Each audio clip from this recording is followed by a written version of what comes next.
Hello, and thank you for joining us to discuss Valneva's first half 2025 results and corporate update. It's my pleasure to welcome you today. In addition to our press release and analyst presentation, you can find our consolidated financial results for the 6 months ended June 30th, 2025, which were published earlier today, available within the financial reports section on our investor website. I'm joined today by Valneva's CEO, Thomas Lingelbach, and our CFO, Peter Bühler, who will provide an overview and update on our business, as well as our key financial results for the first half. There will be an analyst Q&A session at the conclusion of the prepared remarks. Before we begin, I'd like to remind listeners that during this presentation, we will be making forward-looking statements, which are subject to certain risks and uncertainties that could cause actual results to differ materially from those expressed or implied by these forward-looking statements. You can find additional information about these risks and uncertainties in our periodic filings with the Securities and Exchange Commission and with the French Market Authority, which are listed on our company website. Please note that today's presentation includes information provided as of today, August 12th, 2025, and Valneva undertakes no obligation to revise or update forward-looking statements except as required by applicable securities laws. With that, it's my pleasure to introduce Thomas to begin today's presentation. Thank you, Josh. Good day, everyone. It's a pleasure to present our first half 2025 financial results and key business highlights. A first half of the year that has been quite eventful and marked by excellence in execution. We achieved total revenues close to 100 million euros, a very significant year-over-year growth, and a cash position of more than 160 million euros, which also marks not only a strong additional cash influx through ATM transactions, but also a significant reduction in operating cash burn, which again shows you that we are focusing on investing into the right things and really making sure that we retain a strong cash position as we go into the period of Lyme data readout. We had further pipeline and regulatory progress around Lyme, IXCHIQ, and Shigella, and I'm going to go into those in more detail. When we look on page 5, what we have really seen, or what we are seeing as our key highlights, in line with our mission and vision, we have really addressed unmet medical need in the first half of the year. We finalized a new supply agreement for IXIARO with the US Department of Defense, and we responded to the French government's call for IXCHIQ to combat chikungunya outbreaks in La Réunion and Mayotte. We also responded to the cholera outbreak in Mayotte by supplying doses of DUKORAL. So really by addressing those unmet medical needs, ensuring that we make a change to people's lives. On the regulatory and commercial achievements, we secured additional marketing authorizations for IXCHIQ in the United Kingdom, in Brazil, and label extensions for IXCHIQ in Europe for adolescents 12 years of age and older. We also announced an exclusive vaccine marketing and distribution agreement for Germany with CSL Seqirus, and we are happy about this partnership.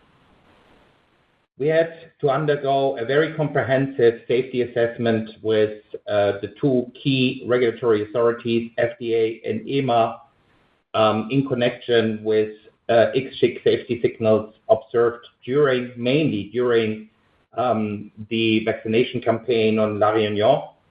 And we were able, through this collaborative interactions and approach with the agency, to lift the temporary age-related restrictions again. On Lyme, we are very happy that the VALOR study is progressing to plan. The entire program is progressing to plan, and as very recently announced by Pfizer during its earnings call, we completed the vaccination in the current VALOR phase 3 study. On IXCHIQ, we have seen a high sustained 1-year immune response in adolescents, which again reconfirms what we have seen in adults, namely the key differentiation of this product, long-term antibody persistence and protection. We also achieved positive phase 3 pediatric safety and immunogenicity results for IXCHIQ. On Shigella, we have been progressing our first controlled human infection model study, and we initiated vaccinations in a dedicated phase 2 infant study. When we look at the programs one by one, of course, we would like to start with our Lyme disease vaccine candidate, which is clearly the world's leading candidate in that field. And as we reported at many occasions, Lyme disease represents a major medical need and hence market opportunity. There's currently no vaccine available to prevent Lyme disease in humans, and also the treatment options are very limited. The annual burden of disease is constantly increasing, and the most updated numbers show that we are approaching in the Northern Hemisphere more and more numbers that gear towards 1 million cases on an annual basis. Many of those cases result in severe manifestations, carditis, neuroborreliosis, arthritis, and unfortunately, many people experience persistent symptoms, and those even persistent following treatment with antibiotics. So therefore, there is a clear medical need and a clear objective to find a suitable, meaning efficacious and safe preventative solution. When we look at the phase 3 study that is ongoing, this is a study that, for operational reasons, as reported many times in the past, has been split into 2 cohorts, but it's one study spanning over 3 tick seasons, tick season 2023, 4, and 5. We included in this study more than 9,000 participants aged 12 years and older. And the study is randomized 1-to-1 vaccine against placebo, 2-to-1 North America versus Europe. The primary endpoint and what we try to achieve here is prevention of the disease. Therefore, we are measuring as part of the primary endpoint the rate of confirmed Lyme cases after 2 consecutive tick seasons, meaning after completion of the full vaccination series, priming with 3 doses and first booster, therefore 3 + 1 or 4 doses. This is the primary endpoint.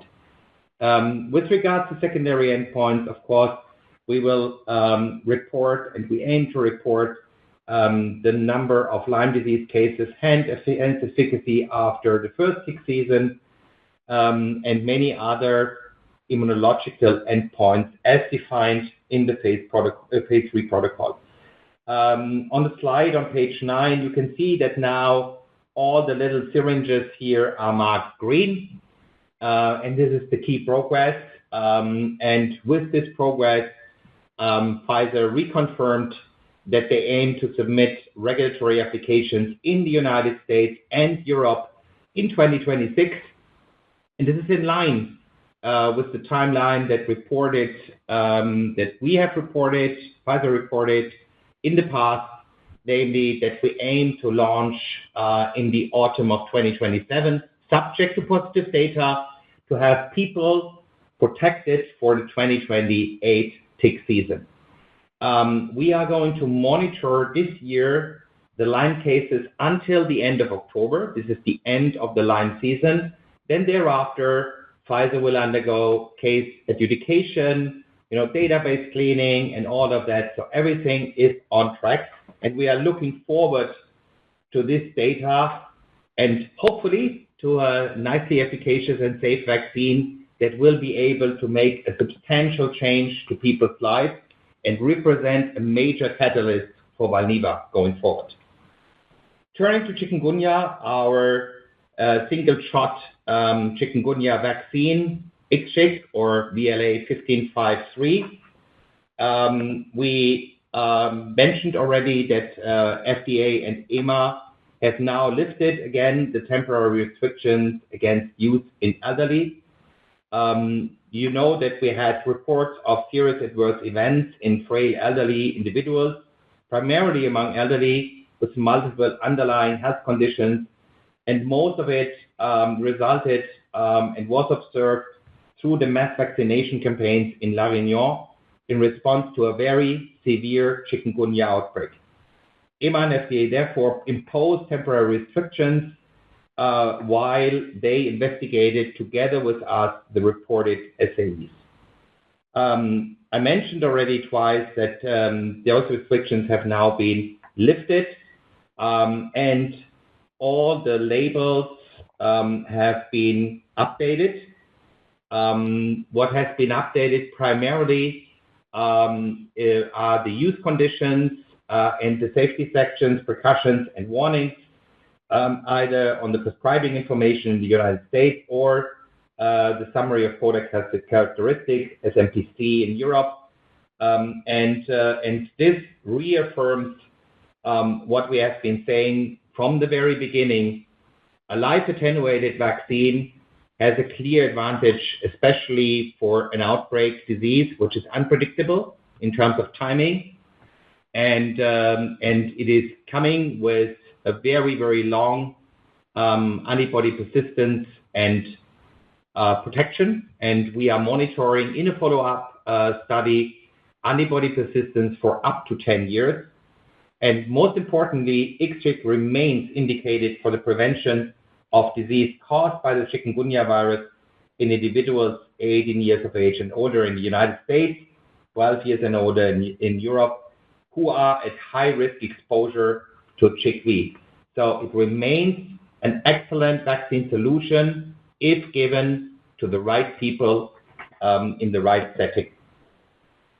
Of course, we are continuing to focus expanding access, label extensions, and furthermore, the overall product profile for IXCHIQ. We have a very robust clinical program that is supported by a more than $40 million grant by CIPI, and we are grateful that CIPI continues to support this program and the company as a whole. The phase 4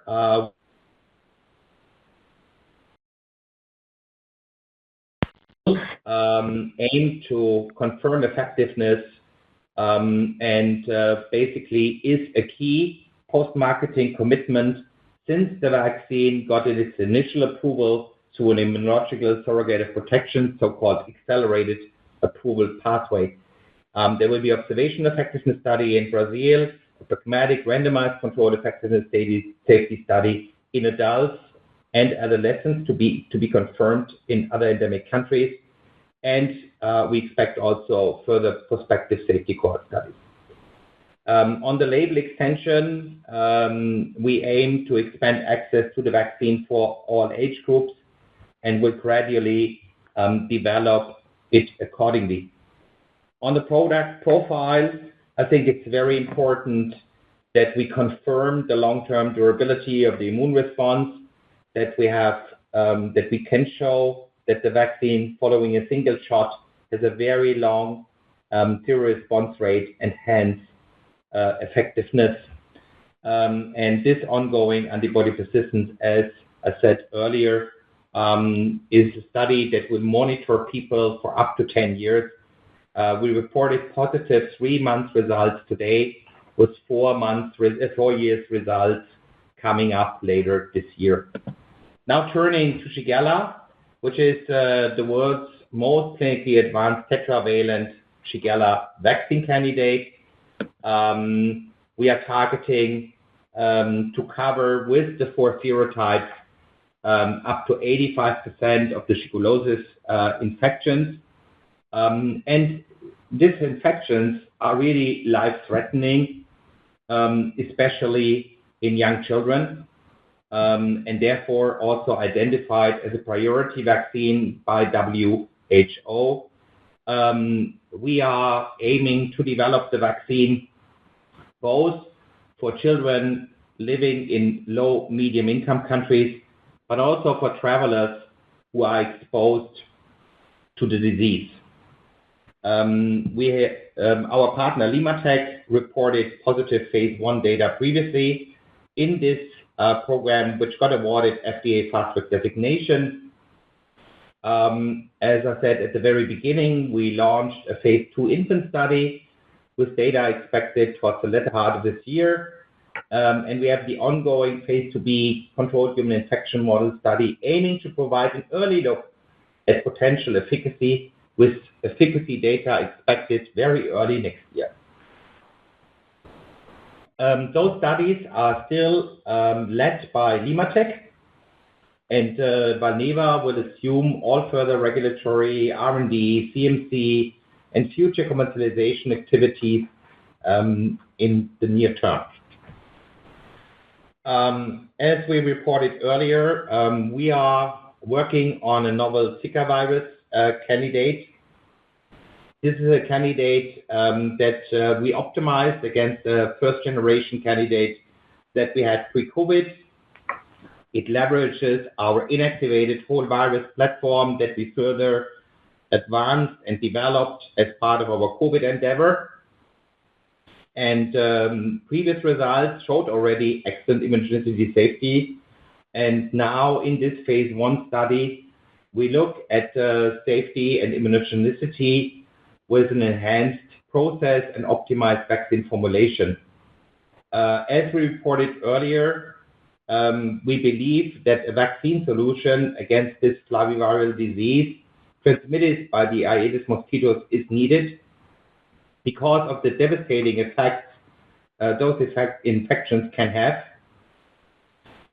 But at the same time, we will need to evaluate future development strategies based on the phase 1 results, external non-dilutive funding, and the resulting market potential, and to see where we really are at the point of data readout. With this update on our primarily R&D programs here, I would like to turn over to Peter to provide you with the financial report. Thank you, Thomas, and good morning and good afternoon to all of you. Now moving to the financials of the first half of 2025. Product sales reached 91 million euros compared to 68.3 million euros in the first half of 2024, an increase of 33.3%. Foreign currency fluctuation had an adverse impact of 500,000 euros. IXIARO sales reached 54.7 million euros, increasing 30.6% over prior year. The strong year-over-year growth was equally driven by sales to travelers and to the Department of Defense. IXIARO sales during the first quarter of 2024 were adversely impacted by supply constraints. DUKORAL sales grew year-over-year by 16.4% and reached 17.4 million euros in the first half of 2025. The growth in DUKORAL sales was supported by a 1.1 million euro sale to the French island of Mayotte to combat a local cholera outbreak. IXCHIQ sales reached 7.5 million euros compared to 1 million euro in the first half of 2024, when the product had been launched in the United States. IXCHIQ sales in the first half of 2025 benefited from a supply of 40,000 doses to the French island La Réunion as the island experienced a major chikungunya outbreak.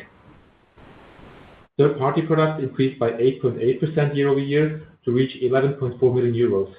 This increase is primarily a result of supply constraints in the first half of the prior year, and we continue to expect a gradual decrease of third-party products.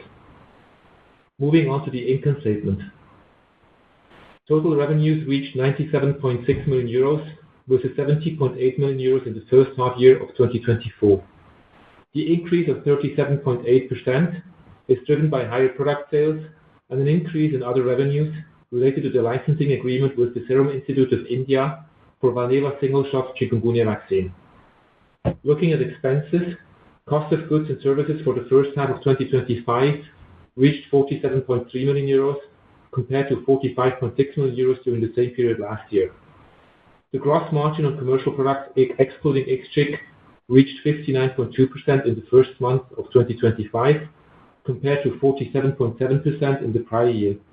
The improvement in gross margin was driven by better manufacturing performance. IXIARO gross margin reached 65.5% compared to 57.5% in the first half of 2024, and DUKORAL generated a gross margin of 52.9% compared to 34.8% last year. Cost of goods related to IXCHIQ amount to 2.5 million euros or a gross margin of 66%. Cost of goods also includes a 5.9 million euro idle capacity cost. Research and development expense increased from 29.7 million euros in the first half of 2024 to 32.4 million euros in the first half of 2025.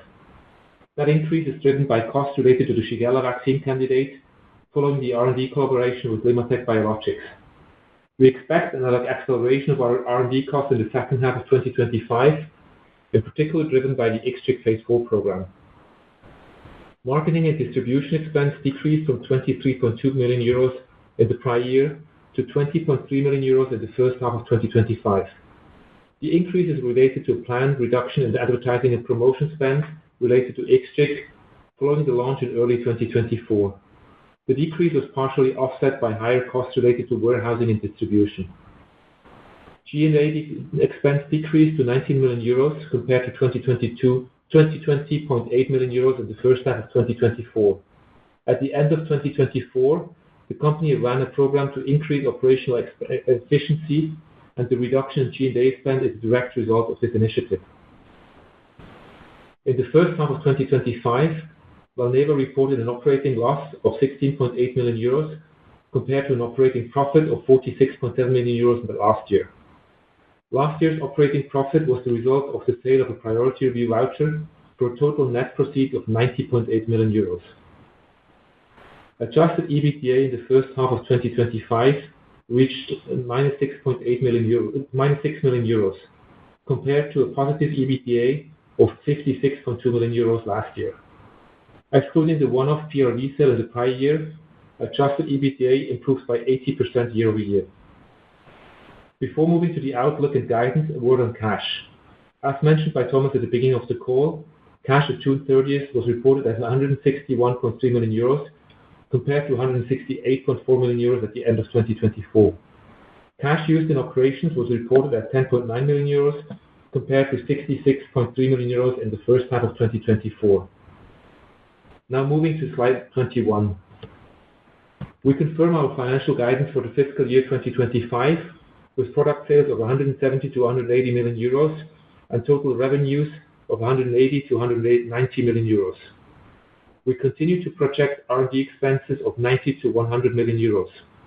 The R&D expenses will be partially offset by grant funding and anticipated R&D tax credits.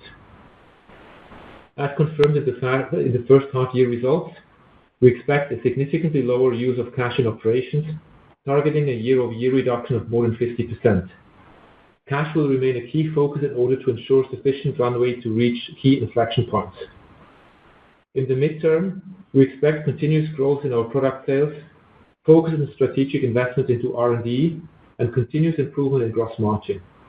We continue to expect Valneva to be sustainably profitable post-successful approval and commercialization of the Lyme disease vaccine. With this, I hand the call back to Thomas for the outlook. Thank you, Peter. When we look at the 2025 guidance, of course, it is important that we look at the growth drivers, and the growth drivers primarily are, as Peter mentioned, Lyme. I think the VLA 15 program or the Lyme disease program with Pfizer is not only the single largest catalyst for the company and its future development and strategic optionality, but it's also the vaccine that could make the single largest impact to people's lives. As such, it is very highly matching with our purpose, our vision, and mission.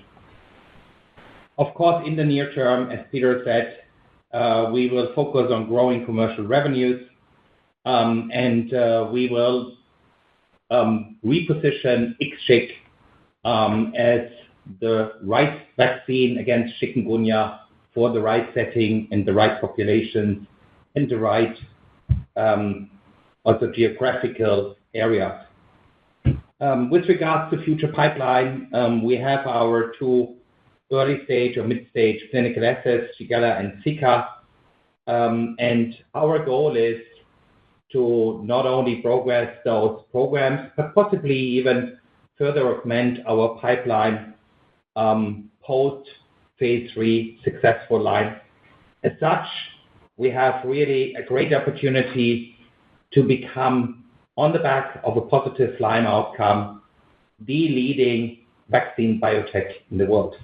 And with that, I would like to hand back to the operator to take the questions. Thank you, sir.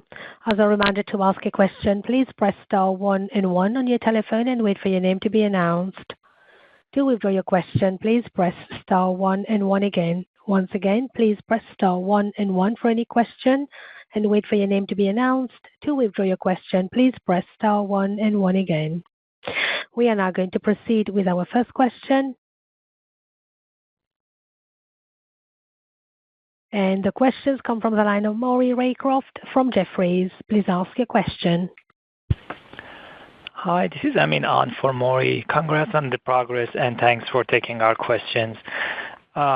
Couple of questions from us. Regarding the 40,000 doses you sold to the French government, should we expect any additional revenue recognition in Q3? Also, could you share your perspective on demand scenarios for IXCHIQ through year-end, considering the evolving chickpea outbreak in Indian Ocean and now looks like China? Yeah, so let me start with the second part of your question, and then I hand over to Peter to take the first part of your question. So you're absolutely right. I mean, we are seeing right now very critical and devastating epidemiological dynamic around chikungunya. We are in contact with all the respective governments where currently outbreaks are occurring.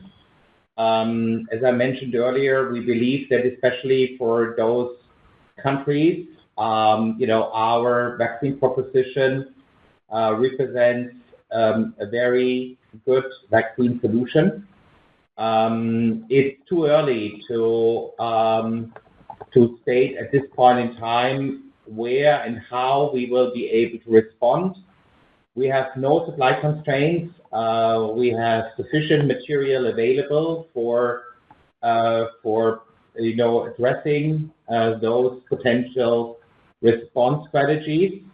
But we also would like to make sure that we stay in control over those vaccination or potential vaccination campaigns, given the experience that we had with La Réunion. So therefore, bear with us that at this point in time, we don't want to promise anything other than we will be at most responsive. Peter? Yeah, so on the 40,000 doses, they were all shipped in the first half year, and the revenue was fully recognized in the first half year. So nothing related to that 40,000 to come in the second half. Mm-hmm. Great, thanks. We are now going to proceed with our next question. And the questions come from the line of Sebastian van der Schoot from Van Lanschot Kempen. Please ask your question. Hi guys, thank you for taking our questions. I'm on for Suzanne. For the Lyme vaccine, could you maybe provide some insight on how the reporting of the data readouts will transpire at year end? Will the disclosure only report top-line data, or can we also expect some detailed results? And then maybe would you be able to position the vaccine in terms of immunogenicity towards vaccines of the past? Thank you. Again, vaccines, Sebastian, we couldn't hear the second part of your question. You were breaking up after your part of the question. I'm sorry for that. Sure. It's regarding the immunogenicity profile of the vaccine versus past Lyme vaccines in the past from the 90s. Yeah. Okay. So let us first of all address the first part of the question. Of course, the reporting of the phase 3 results is under the sole responsibility and accountability of Pfizer. We are currently expecting that the data readout will come in 2 steps, namely a report on the so-called top-line data, which primarily will include efficacy numbers, and then a subsequent data communication on all the other, endpoints, given that, as the study has many endpoints and many, primary, secondary, exploratory, there are many things that will need to be reported. And as we said in the past, and as many of you have it already included in the respective reports, we expect, all data to be out probably by the end of the first quarter, but definitely in time to support the anticipated regulatory submissions, around mid next year. When it comes to the immunological profile, it is very difficult to compare what was observed from an immunological profile back in the days from vaccines that had undergone phase 3 studies like Lyme or Lyme, because they had very different schedules. The entire formulation was different. The antigen construct was different. The assays were different. What we can say is that we have tried to compare those previous full-length serotype 1 antigens to our modern recombinant subunit and multivalent fusion protein VLA15 in different animal models. We have published those results in the direct comparison against what we call, in parentheses, the full-length OspA serotype 1 biosimilar. And we have seen that across the border, we could really identify non-inferiority or, in many cases, also superiority. Any other, comparison right now, would just not be scientifically sound. And by the end of the day, the efficacy readouts will tell us, Sebastian. Great. Thank you so much. You're welcome. We are now going to proceed with our next question.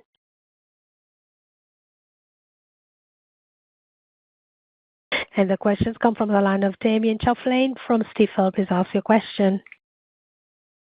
Yes, hello. Congrats on the good publication, and thank you for taking my questions. I have first one on IXCHIQ. So could you please elaborate a bit on what might trigger an acceleration in sales uptake within the traveler market? And are you still in discussion with states in the US for potential stockpiling? And my second question is on distribution agreements with CSL. What should we expect in terms of financial impact on top line and potentially EBITDA? Thank you. Yeah, so let me start with the second part of your question first. We have been collaborating with Bavarian Nordic for a number of years now in Germany, and for reasons that we all understand, we have to change, and we have been extremely pleased that we were able to find with CSL, from our perspective, an excellent partner with an excellent sales infrastructure in Germany.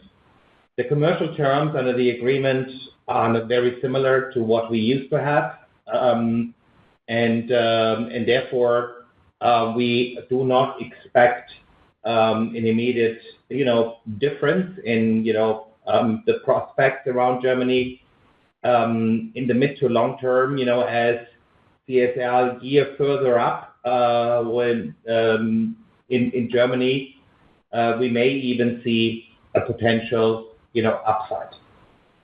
When it comes to IXCHIQ and future market access, you would certainly appreciate that the uncertainty that we have experienced and had to experience following all those safety investigations had an impact on the market uptake for that vaccine. At the same time, we know that the vaccine profile, and especially the profile of a live-attenuated single-shot vaccine, has distinct advantages when it comes to future outbreak preparedness.